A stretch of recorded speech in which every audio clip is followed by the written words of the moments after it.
Wanita ini pergi ke kamar mandi pesawat. Tak disangka kamar mandi ini bisa menyelamatkan nyawanya. Setelah selesai kembali ke tempat duduknya, tiba-tiba pesawat bergetar hebat.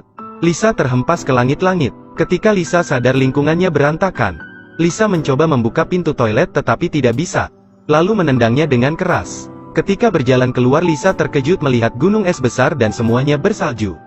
Rupanya pesawat itu jatuh ke gunung salju. Setelah pencarian panjang, Lisa menemukan belahan jiwanya. Tapi sayang, dia telah membeku. Lisa berusaha menggali tubuhnya agar keluar dari salju. Saat ini dia mendengar suara pria dari dalam pesawat. Sekarang hanya mereka berdua yang selamat. Keduanya berusaha sebaik mungkin untuk keluar dari sini. Mereka mengumpulkan beberapa makanan yang tersedia dan kemudian berangkat. Tidak berapa lama mereka tiba di ujung gunung bersalju. Ini satu-satunya jalan keluar dari gunung ini. Mereka berdua berusaha menuruni tebing curam ini.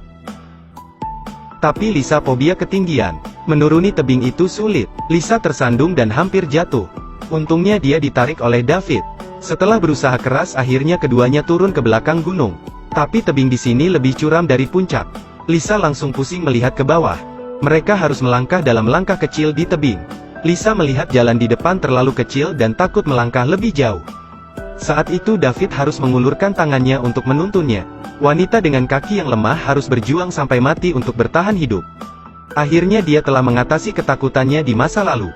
Tetapi ketika David melihat ke depan, tidak ada jalan masuk ke tebing. Keduanya terjebak di belakang gunung. David tiba-tiba memiliki ide. Ia melompat dari tebing dan jatuh ke pohon. Dengan pohon itu, David berhasil bertahan hidup. Dia memberitahu Lisa bahwa metode ini berhasil, dan meyakinkan Lisa untuk melompat. Tapi ini terlalu sulit bagi Lisa. Tetapi dengan dorongan David, dia memutuskan untuk melompat. Setelah membantu Lisa menahan Lisa, David bangun dan menemukan ponselnya rusak. Bahkan tidak ada sinyal di sini. Lebih baik dibuang aja. Setelah istirahat, keduanya melanjutkan perjalanan mereka lagi. Tidak lama mereka tiba di gunung salju lainnya. David berjalan dan melihat sebuah gua di depan. Mereka ingin masuk ke sana untuk menghangatkan diri. David memanggil Lisa agar bisa melaju lebih cepat. Tapi Lisa lelah sekarang. Tepat saat David ingin kembali untuk menolong, dia melihat adegan mengerikan muncul. Lalu dia berteriak kabur, ada longsor salju. Lisa melihat ke atas gunung, dan melihat longsoran salju tebal menuju ke arahnya.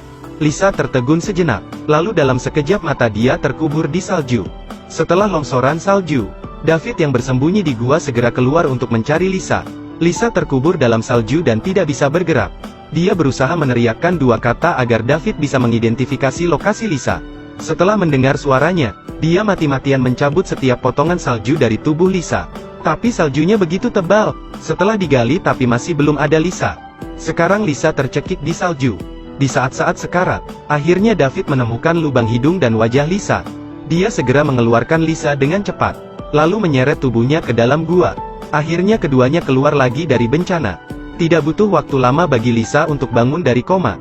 David cepat meraih tangannya dan menyentuh dahinya. Syukurlah tidak demam sama sekali. Melihat wanita lemah di depannya, David mengungkapkan perasaannya. Ternyata ketika ia pertama kali melihat Lisa di bandara, David sudah jatuh cinta dengannya. Dan sambil membantu Lisa mengambil tiket pesawat yang jatuh, dia terus memperhatikan tempat duduknya. Lalu sengaja beralih duduk di samping Lisa.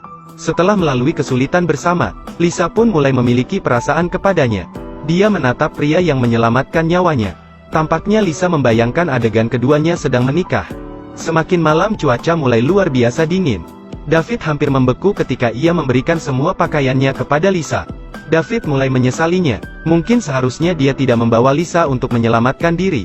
Menunggu penyelamatan mungkin adalah pilihan yang lebih bijaksana. Setelah kata-kata itu Lisa menghibur David. Mereka berdua menghabiskan malam yang ketir di gua. Besoknya mereka bangun, memakai tas ransel mereka dan terus melakukan perjalanan. Mereka menyeberangi pegunungan yang ditutupi salju. Akhirnya di tempat tanpa salju. Saat bersenang-senang David tiba-tiba melihat sesuatu di kejauhan.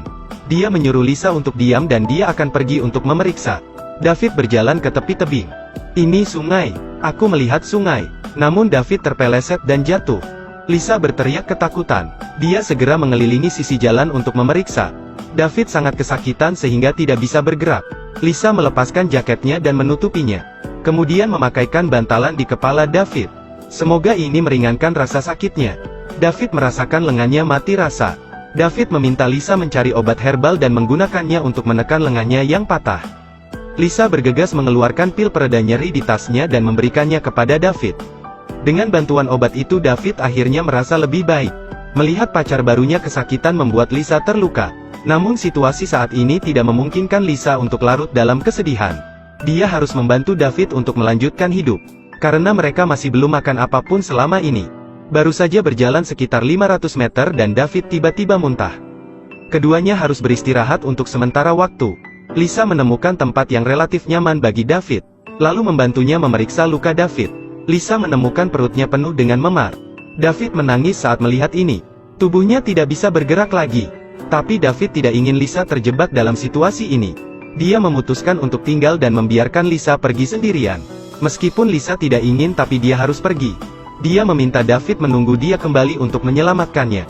Tidak lama setelah Lisa tiba di hutan, dia mulai kelelahan. Dan tiba-tiba dia mendengar sesuatu. Lisa berhenti dan melihat sekeliling. Adegan di depan matanya membuatnya berkeringat. Lisa melihat serigala lapar di depannya. Bertemu serigala yang ingin memburunya. Dia berbalik dan melarikan diri dengan putus asa. Tapi Lisa sangat lelah. Bagaimana cara berlari secepat serigala lapar? Ketika serigala itu mengejarnya, Lisa bergegas menaiki pohon. Dia berusaha keras untuk mendapatkan cabang di kejauhan, lalu menggunakannya untuk mengusir serigala. Serigala itu ketakutan dan melarikan diri. Setelah melihat serigala pergi, Lisa buru-buru lari. Sayangnya Lisa tersandung dahan pohon dan jatuh lagi. Serigala berlari ke arahnya lagi. Lisa melepaskan jaketnya dan membungkusnya di lengannya. Bersiaplah untuk menghadapi serigala, karena adegan ini mengandung konten yang sensitif. Silahkan dibayangkan sendiri. Lisa mengalahkan serigala, kemudian keluar dari hutan dan akhirnya menemukan jalan. Badannya remuk membuatnya tumbang di jalan. Ketika bangun Lisa berada di rumah sakit. Dia bertanya kepada ibunya tentang seorang pria. Ibu bilang dia berbaring di samping. Setelah keluar dari rumah sakit mereka datang ke tebing tempat mereka menghadapi berbagai kesulitan. Mereka berpegangan tangan dan melihat kembali keajaiban hidup. Cerita pun berakhir.